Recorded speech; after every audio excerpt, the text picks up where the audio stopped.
নমস্কার। জ্যোতিষের গভীরে আমি জ্যোতিষ গবেষক অনির্বাণ। অনেক দিন ধরে আমি আসিনি আর কি, কয়েকটা সমস্যার জন্য আমার বাড়ি থেকে অনেক রকম চাপে ছিলাম আর কি, মানে কাজের ক্ষেত্রে। সেই জন্য আমার অনেক দিন ভিডিও ছাড়া হয়নি। তা কয়েকদিন বাদে আমি আবার করলাম আর কি। যে বিষয়গুলো নিয়ে আলোচনা চলছে তার ভিতরে মঙ্গলের একটা শুভ যোগ সম্বন্ধে আজকে আলোচনা করব। মঙ্গলের শুভ যোগের ভিতরে একটা ক্ষেত্র সিংহাসন যোগ বলে একটা যোগ আছে, যেটা হচ্ছে মঙ্গলের সুপ্রভাব আসে আর কি।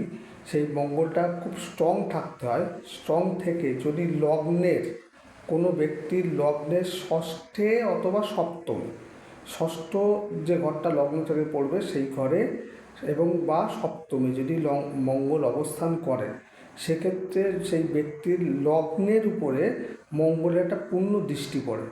এবং এই পূর্ণ দৃষ্টিটা যদি কোনো সুপ্রভাব আনে, মিন্স দেখা যাচ্ছে মঙ্গলটা যে নক্ষত্রে বসে রয়েছে তার সঙ্গে যদি তার সুপ্রভাব থাকে, সেক্ষেত্রে সেই ব্যক্তি প্রচণ্ড পরিমাণে বুদ্ধিমান এবং তারা খুব দূরদর্শিতাপূর্ণ মানুষ হয় আর কি। আমরা দেখেছি আর কি, আমরা গবেষণা করে দেখেছি সেই ব্যক্তির ভিতরে আইপিএস ব্রেন, প্রচণ্ড পরিমাণে ক্ষেত্র সিংহাসন থাকলে সে একটা বিরাট বড় আইপিএস অফিসার হতে পারে, বা কোনো প্রশাসনিক দপ্তরে বিরাট ভালো পোস্টে তার ভিতরে সেই ক্যাপাসিটি থাকবে, যে ক্যাপাসিটিটা দিয়ে সে একটা দেশ চালানোর মতো ক্যাপাসিটি, বা কোনো একটা একটা রাজ্য চালানোর মতো ক্যাপাসিটি, প্রশাসনিক ক্ষেত্রে তার ভিতরে সেই জিনিসটা থাকে।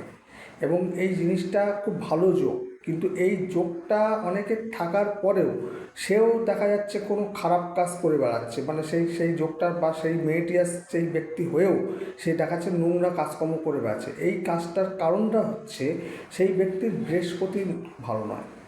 বৃহস্পতি প্রত্যেকটা গ্রহের একা কিন্তু পুরো কোনো কাজ করতে পারে না, তার সঙ্গে যদি একটা সুপ্রভাব থাকা দরকার। বিশেষ করে বৃহস্পতি যে কোনো ব্যক্তির, যে কোনো অনেকের দেখা যাচ্ছে ব্রেন আছে, খুব দুর্দান্ত ব্রেন, এত সুন্দর ব্রেন যে ব্রেনটা যে কোনো 9কে 6 6কে 6 করে দিতে পারে। কিন্তু সেই ব্রেনটা যদি বৃহস্পতি তার যদি জীবনে ভালো থাকে তাহলে সেটা সুকাজে লাগবে, আর যদি দেখা যায় সে বৃহস্পতি তার খারাপ, সেটা কিন্তু খুব খারাপ কাজে লাগবে। দেখবেন অনেক ব্যক্তি যখন আর কি, দেখবেন যে একজন কোনো আইপিএস অফিসার বা এসডিপিও এসডিও এরকম ধরনের ব্যক্তি যখন রাস্তা দিয়ে যায়, তখন দেখবেন প্রশাসন দপ্তরের গাড়ি তাকে সব লোকজনকে সরাতে যায় এবং সাইরেন বাজাতে যায়, এবং তখন এসডিপিও বা যাই হোক পুলিশ প্রশাসন দপ্তরে কোনো হেড অফ দ্য ডিপার্টমেন্ট, সে সেখানে বসে বসে বেশ একটা গ্র্যাভিটি সহকারে আর কি মানুষ দেখে থাকে।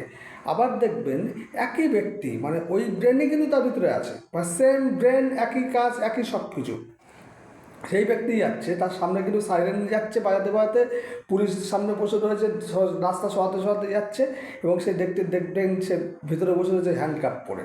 কিসের জন্যে? তার বৃহস্পতিটা অবশ্যই তার প্রচণ্ড পরিমাণে কুপ্রভাব দিচ্ছে। তার ভিতরে সেই মেধা থাকা সত্ত্বেও সে কিন্তু সেই জায়গায় আসতে পারছে না, এবং সে অটোমেটিক্যালি সে খারাপ কাজে লাগাচ্ছে সেই ব্রেনটাকে। এইবার এই যে ক্ষেত্র সিংহাসন যোগটা, এটা মঙ্গলের থেকে আসে। এটা হচ্ছে বিশেষ করে একটা মঙ্গলের একটা সুপ্রভাব। এই সুপ্রভাবটা থাকার পরেও সেই ব্যক্তির যদি বৃহস্পতি যদি ভালো থাকে, বৃহস্পতি এবং বুধের কন্ডিশান যদি ভালো থাকে, সেই ব্যক্তি কিন্তু একজন ভালো আইপিএস আইএএস অফিসার হওয়ার সম্ভাবনা থাকে, এবং সে দেশের অনেকের প্রশাসনিক দপ্তরে বিরাট ভালো উন্নতি করার সম্ভাবনা থাকে। এবং এই ধরনের ব্যক্তির যদি ছোটোবেলার থেকে দেখা যাচ্ছে মঙ্গলের অবস্থান খুব ভালো, এরকম ধরনের যোগ আছে, তার থাকা সত্ত্বেও দেখা যাচ্ছে বৃহস্পতির ডিস্টার্ব আছে, বৃহস্পতি কোনো কুপ্রভাব বা পীড়িত এরকম ধরনের অবস্থান আছে, তাকে প্রথম থেকেই ঠিক করতে হবে। সেই বৃহস্পতিকে সুপ্রভাব নিয়ে আসার জন্য চেষ্টা করতে হবে। সেটা শুধু যে পাথরে হয় তা না, সেটার অনেক রকম ব্যাপার আছে, যে ব্যাপারগুলো অনেক আর কি আমাদের প্রসেসিং আছে, সেই প্রসেসিং করে সেই জিনিসটাকে নিয়ে আসা সম্ভব। 100% না হলেও অন্তত 60% তার সুপ্রভাব নিয়ে আসা সম্ভব। সেই জিনিসগুলো ভালো করে দেখার ব্যাপার আছে, এবং সেই জিনিসগুলো একদম যে জ্যোতিষী তার ভিতরে জ্ঞান আছে, এই বিষয়ে দূরদর্শিতা আছে এবং এই ধরনের অভিজ্ঞতা আছে, সেই ব্যক্তিই করতে পারবে।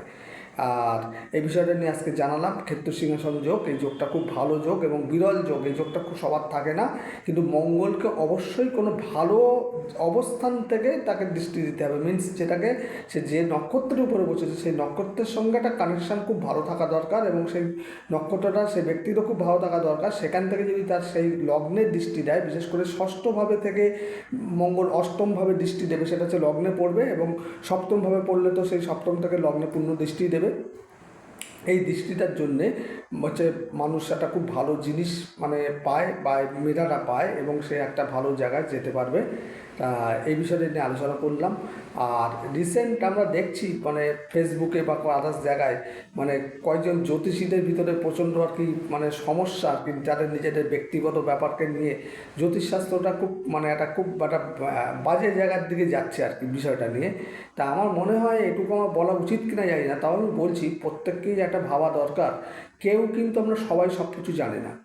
আপনারও কিছু যা জ্ঞান থাকতে পারে যেটা আমার ভিতরে নেই, আর ওনারও ভিতরে কিছু জ্ঞান থাকতে পারে যে জ্ঞানটা আমার ভিতরে নেই। প্রত্যেকের কাছে কিন্তু প্রত্যেকের কিছু নেয়ার আছে এবং প্রত্যেকের ভিতরেই কিছু না কিছু পাওয়ার আছে। এবং এই বিষয়টাকে বলা উচিত না যে আমি সব জানি বা আমি সব বুঝি বা আমি যেটা বলছি সেটাই ঠিক, এটা কোনোদিন হয় না পৃথিবীতে। জ্ঞানের যে পুকুরটা আছে না, সেই পুকুরটা যদি বেশি ভরাট হয়ে যায় সেই জায়গাটা কিন্তু জল জমে না। ওই জন্যে আপনারা চেষ্টা করুন যে জ্ঞানের মানে পুকুরটাকে একটু খোঁড়ার বা একটু জল জমানোর চেষ্টা করুন। অহংকার করে কী হবে? আপনি কি সব জানেন বা আমিও কি সব জানি? কেউ কিছুই জানে না। অনেক কিছু আছে, এর রহস্য শেষ নেই। এই রহস্য খুঁড়তে পাতালে চলে গেল, এর রহস্য কোনো শেষ পাওয়া যাবে না। এর ভিতরে পুরো টোটাল ফিজিক্সের সঙ্গে প্রচণ্ড পরিমাণে এর যুক্ত, ফিজিক্স, কেমিস্ট্রি, ম্যাথ, বায়োলজি, এই প্রত্যেকটা সাবজেক্টের সঙ্গে এই জিনিসটার সঙ্গে পুরো ওতপ্রোতভাবে যুক্ত এবং এটা সায়েন্টিফিক। এবং এই বিষয়গুলোকে নিয়ে প্রত্যেক মানুষের ভিতরে যে জিনিসগুলো এর নামে ও, ওর নামে ও, পড়াশুনো করুন, পড়াশুনো করে জানার চেষ্টা করুন, নিজের চিন্তা ভাবনা তৈরি করুন। অহেতুক লোকে কী করলো, লোকে কী বললো, এটা টাকা রোজগারের জায়গা না। শুধু যে টাকা রোজগার করবো, জ্যোতিষীগিরি করে শুধু টাকা ইনকাম করবো, এটা জিনিস না। এই জিনিসটা হচ্ছে একটা পরিষ্কার করার একটা মানুষের সাধনা, এবং সাধনার থেকে মানুষের জীবনে কিছু উপকার করা। এই জিনিসটা বুঝতে হবে যে একটা মানুষ আমাদের কাছে আসে অনেক কষ্ট, দুঃখ এবং সমস্যা নিয়ে, তাকে এই সমস্যাগুলোকে দূরীকরণের জন্য একজন জ্যোতিষীর দ্বারস্থ হয় এবং জ্যোতিষী তাকে সৎভাবে এবং তাকে নিষ্ঠাভাবে সেই কাজটা না করলে সেই কাজের সমাধান হয় না। এবারে আমি হয়তো একটু কম জানি বা কম বুঝি, আমার ভিতরে সেই যোগ্যতা হয়তো নেই, বা তাদের সম্বন্ধে সমালোচনা করাটাও আমার সাজে না।